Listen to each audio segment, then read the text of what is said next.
இப்போ உங்களுக்கு ஒரு பிரச்சனை வந்துச்சுன்னா, ஒரு போராட்டம் வந்துச்சுன்னா, ஒரு கடினமான நேரம் வந்துச்சுன்னா நீங்கள் எங்கே போய் நிற்கணும்? உங்களுடைய நம்பிக்கை அவராக இருந்தால் அவர் இடத்துல போய், அப்பா எனக்கு இப்படி ஒரு போராட்டம் இருக்குது, எனக்கு இப்படி ஒரு தேவை இருக்குது, செஞ்சு பாருங்கள். இப்போ ஒரு ஃபீஸ் கட்ட வேண்டியது இருக்குது, இந்த பிள்ளைங்க உட்காந்துருக்குறாங்க, அதனால் ஒரு எக்ஸாம்பிள் சொல்கிறேன்.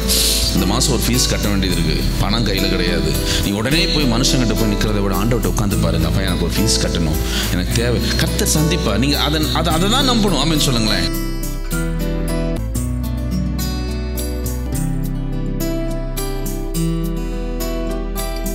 ஹெப்ரோன் மவுண்ட் சர்ச்சின் சார்பாக உங்களுக்கு எங்களுடைய ஈஸ்டர் வாழ்த்துதலை, உயிர்த்தெழுதலின் வாழ்த்துதலை நாங்கள் தெரிவித்துக் கொள்கிறோம். ஆமென், ஸ்தோத்திரம். நம்ம இன்றைக்கி நான் இன்றைக்கி நினச்சேன், உயிர்த்தெழுதின் ஒரு செய்தியை குறித்து தான் நான் கொடுக்கணும் என்று நினச்சேன். ஆனால் பரிசுத்த ஆவியானவர் என்னோடு வேறு பேசினபடினாலே நான் அந்த செய்தி எடுக்கலை. கர்த்தருக்கு அந்த செய்தியை தான் எடுத்துகிட்டு வந்திருக்கிறேன். ஆனாலும் இன்றைக்கி ஈஸ்டர் என்பதனாலே ஒரு சின்ன காரியத்தை சொல்லிவிட்டு நம்ம என்ன செய்யலாம், அப்படியே வர்ஷிப்புக்குள்ளே போகலாம். வசனம் சொல்லுகிறது, அவர் அங்கே இல்லை, உயிர் தெழுந்தார். அதை நம்ம இன்றைக்கி நல்லா என்ன பண்ணியிருப்போம், இன்றைக்கி எல்லாத்துக்கும் ஷேர் பண்ணியிருப்போம். அவர் அங்கே இல்லை, உயிர் தெழுந்தார். இன்னொரு வசனம் சொல்லுகிறது, நீங்கள் உயிரோடு இருக்கிறவரை மரித்தவரிடத்தில் தேடுகிறது என்ன? அவங்க பாருங்கள், எவ்வளவுதான் அவர்கள் கர்த்தராகிய இயேசு கிறிஸ்து அவங்கள்ட்ட அவ்வளோ தெளிவாக சொல்லியிருக்கிறார். நான் மரித்து 3ஆம் நாள் என்ன செய்வேன், நான் உயிரோடு எழுந்திருப்பேன் என்று சொல்லியிருக்கிறார். அதையெல்லாம் கேட்டவங்க தான். பேதுரு சொல்கிறாரு, நீர் தேவனுடைய குமாரனாகிய கிறிஸ்து என்று சொல்லுகிறார். அதே போல் மார்த்தாள் மரியாளோட வீட்டுக்கு வரும்பொழுதும் அதே வார்த்தையை அங்கே சொல்கிறாங்க. அப்போ அவங்களுக்கு நோ வெரி வெல், அவங்களுக்கு தெரியும், கர்த்தர் சொன்ன வார்த்தை தெரியும். இயேசு உயிரோடு எழுந்திருக்கிறேன் என்ன செய்திருக்கிறார், சொல்லியிருக்கிறார். ஆனால் காரியத்திற்கு வரும்பொழுது அதை விசுவாசிச்சாங்களா? அதெல்லாம் கேட்டாங்க. ஆண்டவர் சொல்லும்போது அதுக்கு ஆன்சர் சண்டே கிளாஸில் கேட்பாங்க பாருங்கள். நான் இன்றைக்கி இந்த வசனத்தை எத்தனை பேர் படிச்சுட்டு வந்திருக்கிறீங்க அப்படின்னா உடனே 4 குழந்தைங்க என்ன பண்ணுவோம், கை தூக்கி அறிக்கை செய்யும். இல்லைன்னா ஏதோ ஒரு கேள்வி, சில பைபிள் குவிஸ் வச்சோம்னா கேள்வி கேட்டால் பதில் சொல்லுவாங்க. அதுபோல் ஆண்டவர் கேட்கும்போது ரொம்ப அழகாக என்ன பண்ணிட்டாங்க, ஆன்சர் பண்ணிட்டாங்க. நீரே வரப்போகிறவனான மேசியா, கிறிஸ்து, ஜீவனுள்ள தேவன், தேவனுடைய குமாரன் என்றெல்லாம் அற்புதமான அறிக்கை செஞ்சுட்டாங்க. ஆனால் அவர் சொன்ன அந்த 3ஆம் நாள் உயிரோடு எழுந்திருப்பேனுங்கிறத அவங்க நம்பினாங்களான்னு கேட்டால் அங்கே ஒரு பெரிய கொஸ்டின் தான். நேராக இப்போ எங்கே போய் நின்றுக்கிறாங்க, என்ன ஏதோ என்ன பார்த்து முழிக்கிறீங்க அப்படி எல்லாரும்? எங்கே போய் நின்றுருந்தாங்க? எதுக்கு போனாங்க? கரெக்டாக சொல்லுங்கள். உயிரோடு எழுந்துட்டாரா இல்லையான்னு பார்க்க போகல. இல்லை உயிரோடு எழுந்திருப்பார்ல இன்னைக்கு, அதனால் அவரை வரவேற்க போவான்லாம் போகல. அப்படி சொல்லுது வசனம். அப்படி போகலை. அவருக்கு அவங்க என்ன பண்ணுறாங்க, அவங்க என்ன நினச்சிட்டு போகிறாங்க, அங்கே யார், அவர் மரித்தவர் அங்கே இருப்பார், அவரோட சரீரம் அங்கே இருக்குன்ட்டு தான் என்ன பண்ணுறாங்க, போகிறாங்க. அவங்க போய் என்ன பண்ணுவோம், கொஞ்சம் பாடியை சுகந்த வர்க்கம் இடுவோம். அந்த நாட்களில் அவங்களுடைய பழக்கம் அது. சுகந்த வர்க்கம் இட்டு அதை வந்துட்டு திரைச்சலையில் சூடியெல்லாம் வைக்கிறது, லாஸ்ட் வச்சுருந்தாங்க பார்த்தீங்களா, அந்த மாதிரி அது பழக்கம். அதுக்கு தான் எங்கே போகிறாங்க. அப்போ 3ஆம் நாள் அவர் உயிரோடு எழுந்திருப்பார்னு நினச்சா இவங்க எதுக்கு போயிருக்கக்கூடாது, சுகந்த வர்க்கம் இடுறதுக்கு போயிருக்கக்கூடாது. அப்படி தானே? 3ஆம் நாள் அவரை சுத்தப்படுத்தி சுகந்த வர்க்கம் விட்டு அதை நம்ம கொஞ்சம் சரி இறந்துட்டார், இறந்தவர் யார் கொஞ்சம் சுத்தப்பட பாருங்களேன். அவங்களுக்கு அந்த பேசிக் நம்பிக்கை கூட கிடையாது.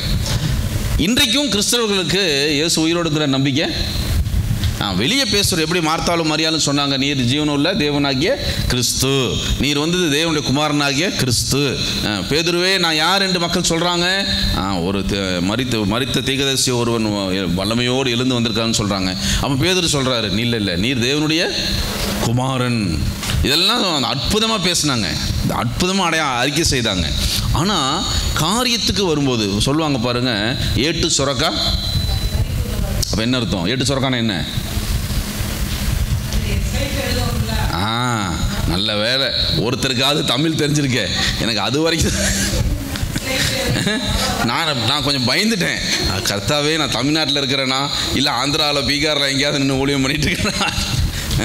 ஏட்டு சுரக்கா கறிக்கு உதவான என்ன அர்த்தம்? ஒரு சகோதரிக்காவது தமிழ் தெரிஞ்சிருக்கு, அதுக்காக தேவனை ஸ்தோத்திரிக்கிறேன். ஏட்டில் எழுதி வச்சுட்டு, இல்லைன்னா ஏட்டில் சுரக்கா படத்தை வரைஞ்சி வச்சுட்டு குழம்பு வைக்க முடியுமா?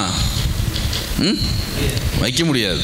அது மாதிரி விசுவாசத்தை பேசுவதனால் அல்ல, அது என்ன செய்யணும், வாழ்க்கையில் அப்பியாசப்படுத்தணும். இங்கே நல்லா பேசினாங்க, வாய்ச்சொல் வீரரடி அப்படின்னு சொல்லிட்டு ஒன்று சொல்லுவாங்க பாருங்கள். ரொம்ப நல்லா பேசினாங்க, நீரே மெய்யான கிறிஸ்துன்னு சொன்னாங்க. ஆனால் அவர்கள் வாழ்க்கைக்கு வரும்பொழுது அதை குறித்து அவர்களுக்கு எந்த ஒரு கவலையும் கிடையாது. அது அவங்க திங்க் பண்ண கூட கிடையாது. நேரம் எங்கே போயிட்டாங்க, அவருடைய உடம்புக்கு, சரீரத்துக்கு. இன்னும் நம்ம சொல்ல போனால், நம்ம லோக்கல் லாங்குவேஜில் சொல்ல போனால் பாடிக்கு, என்னது என்ன சொல்லுவோம், பாடி எப்போ வந்துச்சு கேட்போம்ல, அந்த மாதிரி பாடிக்கு போய் சுகந்த வர்க்கம் இடுவோம் அப்படின்னு போகிறாங்க. இன்றைக்கும் கிறிஸ்தவர்களான நமக்கு தேவன் உயிரோடு இருக்கிறார்னு சபையில் கேட்குறோம், நம்ம பேசுகிறோம், அறிக்கை செய்கிறோம், எல்லாம் உண்மைதான். ஆனால் ஒரு கடினமான பாதை என்று வரும்பொழுது யார்கிட்ட உதவி கேட்டு போகிறோம்? மனுஷங்களிடத்தில் போய் நிற்கிறோம். யார்கிட்ட போகிறோம்? மனுஷங்களிடத்தில்.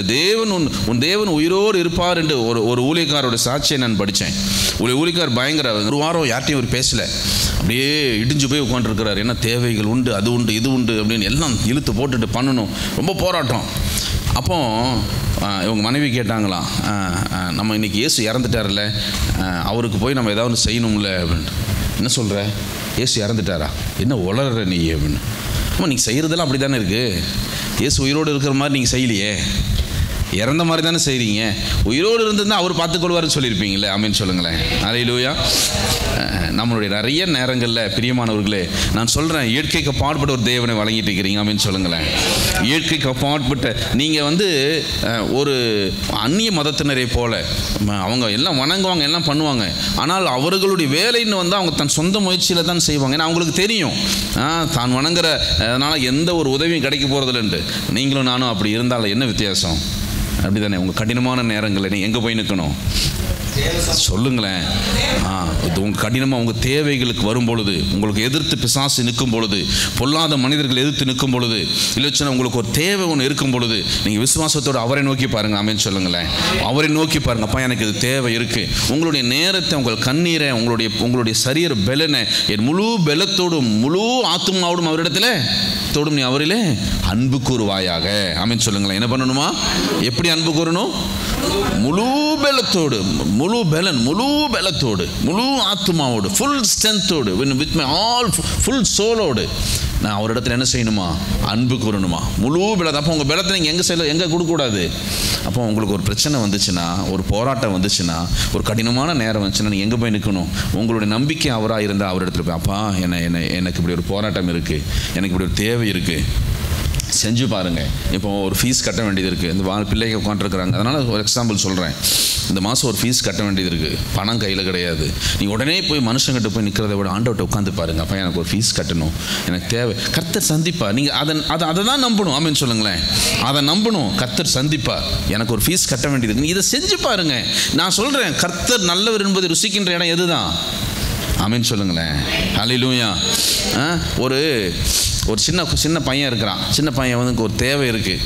அவன் நேரம் அவன் அப்பாட்ட போய், அப்பா நான் கொஞ்சம் நேரம் போய் வெளியே போய் கொஞ்சம் உழைக்கணும், ஏன்னா எனக்கு ஃபீஸ் கட்டணும்னு சொல்லுவானா? நேரம் எங்கே போவான் அப்பாட்ட? அப்பா எனக்கு ஸ்கூலில் ரிசிப்ட் கொடுத்துட்டாங்க, ஸ்கூலில் ரிசிப்ட் கொடுத்துட்டாங்க, ஃபீஸ் கட்டணும், இந்தாங்க பிடிங்கன்னு அவன் வேலையை பார்க்க என்ன பண்ணிடுவான்? இப்போ பிரச்சனை யாரோடது? பிரச்சனை அப்பாவோட. அதை தான் என்று சொன்னார், நாளை தினத்தை குறித்து கவலைப்படும், நீ கவலைப்படாத. ஆமென் சொல்லுங்களேன். இப்படி சொல்லட்டுமா? இப்போ ஒரு எக்ஸாம்பிள் சொல்கிறேன். இங்கே யாரோட கிங்ஸ்டன் இருக்கிறாரு. இன்றைக்கி என்ன கிழமை? ஞாயிற்றுக்கிழமை. இப்போ திங்கக்கிழமை யோசிக்கும், ஐயோ கிங்ஸ்டன் வேறு தூங்க போயிட்டாரு, காலையில் எந்திரிப்பார், கிங்ஸ்டனுக்கு என்ன கொடுக்கணும்? ட்ரெஸ்ஸு கொடுக்கணும், சாப்பாடு கொடுக்கணும். அவர் வேறு நான்வெஜ் தான் விரும்பி சாப்பிடுவார், அவருக்கு என்ன கொடுக்கணும்? காலை நான் வெஜிடேரியன் கொடுக்கணும், நல்ல ட்ரெஸ்ஸை கொடுக்கணும். அவர் சாதா ட்ரெஸ்ஸை போட மாட்டார், நல்ல ட்ரெஸ்ஸு கொடுக்கணும், பர்ஸில் கொஞ்சம் பணம் கொடுக்கணும். அவர் தேவை. நான் விளையாட்டு சொல்லலை, நான் கிண்டலுக்கெலாம் சொல்லலை. யார் கவலைப்படுவா? ஆண்டவர் எங்கே கவலைப்படுவோம்? நாளை தினம் திங்கக்கிழமை உங்களுக்காக கவலைப்படும். ஆமென் சொல்லுங்களேன். நீங்கள் என்ன பண்ணுறீங்கன்னா, நாளைக்கு திங்கக்கிழமை வரப்போதே, நாளைக்கு எப்படி அந்த பணத்தை கட்டணும், காலையிலேயே சாப்பாட்டுக்கு கொஞ்சம் ரெடி பண்ணணும். இப்போ யார்? ஆண்டவர் சொன்னது என்ன? நாளை தினம் உனக்காக கவலைப்படும். நம்ம என்ன பண்ணிகிட்டு இருக்கிறோம்? நாளை தினத்தை குறித்து இல்லை. கர்த்தர் சொன்ன நாளை தினம் உனக்காக கவலைப்படுமாமே.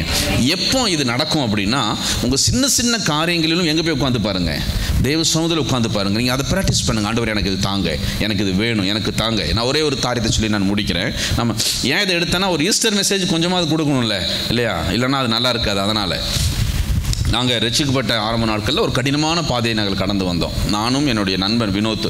சிறு வயதிலேருந்தே நாங்கள் 2 பேரும் இணைந்து ரொம்ப நேரம் ஜெபிப்போம். அவன்கிட்ட ஒரு பழக்கம் இருக்குது. அவன் என்ன பண்ணுவான்னா, ஒரு 500 ரூபா வந்தால் என்ன பண்ணுவான்னா, ஒரு 50 ரூபா செலவழிப்பான், 450 ரூபாய் என்ன பண்ணிடுவான்? சேவிங்ஸில் வச்சுக்குவான். ஏன்ட்ட ஒரு பழக்கம் இருக்குது, 500 ரூபா வந்தால் 500 ரூபாயும் நான் செலவு பண்ணிடுவேன். இது என்னுடைய பழக்கம், அது அவனுடைய பழக்கம். அப்போ ஏதோ ஒரு பணம் வரும், வந்தால் நான் சொல்லுவேன், டேய் வா போய் பிரியாணி சாப்பிட்டு வருவோம் அப்படிம்பேன். அவன் சொல்லுவான், டேய் உன்ட்ட இவ்வளோ தானே இருக்குது, அடுத்தது என்ன பண்ணுவேன் நீ பணத்துக்கு அப்படின்னா, நீ வா போகலாம் அப்படின்னு சொல்லிட்டு போய் நல்ல கடையில் உட்காந்து 2 பிரியாணி சாப்பிட்டுட்டு வந்துடுவோம். காசு இருக்காது. அப்போ அவன் சொல்லுவான் என்கிட்ட, இப்போ உன்ட்ட இவ்வளோ தான் காசு இருக்குது, அவனுக்கு இவ்வளோ தேவைகள் இருக்குது, நீ என்ன பண்ணுவேன்? அப்போ எனக்கு ஒரு 10 லட்ச ரூபா கடன் இருந்துச்சு, மன்னிக்கணும் ஒரு 25 லட்ச ரூபா கடன் இருந்துச்சு. அப்போ நான் சொன்னேன், இந்த 500 வச்சு தான் அந்த 25 லட்சம் கடன் அடைக்க போகிறேன்னா, இல்லை. அப்போ என்ன பண்ண போகிறேன்? சாப்பிடுவோம் வா அப்படின்னு. அப்போ நான் சொல்லுவேன், என் கையில் பணம் இருந்தால் ஆண்டவர் பார்ப்பார், இவன்ட்ட ஒரு 500 ரூபா இருக்குது, அதனால் அதை வச்சுக்குவோன்னு நினைப்பார். நான் செலவழிச்சிட்டேன்னு வைங்களேன், இப்போ ஆண்டவர் பார்ப்பார், அவனுக்கு இப்போ என்ன இருக்குது, செலவழிச்சிட்டேன், இப்போ அவனுக்கு பணம் தேவை, நான் கொடுக்கணும்னு கொடுப்பாரு அப்படிம்பேன். அன்னையிலேருந்து நான் இன்றைக்கி வரைக்கும் சொல்லுறேன், கர்த்தர் என்னை அப்படி தான் நடத்திட்டு வந்தார். ஆமென் சொல்லுங்களேன். அல்லேலூயா. நம்பினா நம்புங்க, விசுவாசித்து செய்தால் செய்யுங்க, விசுவாசிக்காமல் நீ என்ன பார்த்து என்ன பண்ண வேண்டாம். நீங்கள் செஞ்சு அப்புறம் நாளைக்கு இருக்கிற 500 ரூபாயும் போச்சுன்னு சொல்லக்கூடாது. புரியுதா உங்களுக்கு? விசுவாசித்தால் தேவனுடைய மகிமை காண்பாய். ஆமென் சொல்லுங்களேன். நீ விசுவாசித்தால் தேவனுடைய மகிமை பார்ப்பேன். நீங்கள் தேவஸ்தானத்தில் உட்காந்து பாருங்கள், சின்ன சின்ன தேவைகளுக்கு, அப்போ எனக்கு ஃபீஸ் கட்டணும்ப்பா, அப்போ எனக்கு இது வேணும், திங்க் பிக். ஆமென் சொல்லுங்களேன். எல்லாவற்றிலும் பெரிதாக. நீங்கள் ஒரு சுடிதார் போடுறீங்க பாருங்கள், நான் உங்கள் பிள்ளை இப்படியா சுடிதார் போடுறது, நான் நல்ல சுடிதாரை போடணும். ஆமென் சொல்லுங்களேன். நான் நல்ல சாரி கட்டணும், நான் நல்ல என்னோட செப்பல் கூட ஹை கிளாஸில் இருக்கணும். ஆமென் சொல்லுங்களேன். நான் எனக்கு இப்படி வாங்கி கொடுங்க. நீ கேட்டு பாருங்க ஆண்டவர்கிட்ட. வசனம் சொல்லுது, எனக்கு ரொம்ப பிடிச்ச வசனம், ஏன் நீங்கள் பெற்றுக்கொள்றது இல்லை அப்படின்னு சொல்லி ஆண்டவர் சொல்கிறார். நீங்கள் கேட்குறது, வசனம் இருக்கா இல்லையா, நீங்கள் கேட்குறதே இல்லை, நீ கேட்குறதே இல்லைங்கன்னா நான் உங்களுக்கு கொடுக்கறதே இல்லை. மரித்த உயிரோடு இருக்கிறவரை மரித்தவரிடத்திலே தேடுகிறது என்ன? இன்றைக்கும் நம்ம எல்லாம் இப்போ மரியாதை போல, மார்த்தாலை போல, பேதுருவை போல நம்ம நிறைய பேசினாலும் மரித்த இயேசு உயிர்த்து விட்டார், அல்லேலூயா அப்படி தானே எல்லாம் பாடுறோம். மரணம் அவரை கட்டி வைக்க முடியவில்லையே, கல்லறையோ கட்டி, அப்படிதானே எல்லாம் பாடுறோம். ஆனால் தேவை வந்துட்டா, மரித்த இயேசு மரித்து விட்டார், அல்லேலூயா அப்படிதானே நம்ம விசுவாசம். அவர் உயிரோடு இருப்பவரா எண்ணினால், உங்களோட இருப்பவரா எண்ணினால், நீங்கள் சின்ன சின்ன தேவைக்கு டக்குன்னு கேட்பீங்க, அப்பா எனக்கு கொஞ்சம் பணம் தாங்க.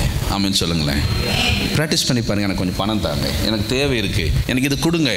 நான் சொல்கிறேன், இது செஞ்சுட்டே இருங்க. நீங்கள் ஆண்டவர்கிட்ட இந்த அற்புதத்தை பெற ஆரம்பிப்பீங்க. சின்ன சின்னதாய் பாருங்கள், கர்த்தர் உங்கள் வாழ்க்கையில் அற்புதமான காரியங்களை செய்வார். ஆமென் சொல்லுங்களேன். ஆமென். நீங்கள் ராஜாத்தியை போல வாழ்வதும் இல்லை கூஜாத்தியை போல வாழ்வதும் உங்கள் கையில் தான் இருக்குது. ஆமென் சொல்லுங்களேன். இது ஆண்டவர் கிட்ட சொல்லுவார், நான் உனக்கு எல்லாமே கொடுத்துட்டேன். ஆமென் சொல்லுங்களேன். எல்லாவற்றையும் நான் கொடுத்துட்டேன், நீ எடுத்துக்கொள்ளாததுக்கு நான் என்ன பண்ண முடியும்? தேவனுக்கு மகிமை உண்டாகட்டும்.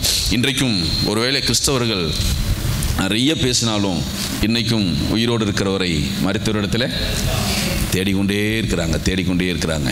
எவன் ஒருவன் உயிர்த்தெழுந்த இயேசுவை கண்டுவிட்டானோ அவன் வாழ்க்கையில் எல்லா காரியங்களுக்கும் அவர் உண்மையுள்ளவராக இருக்கிறார். ஆமென் சொல்லுங்களேன்.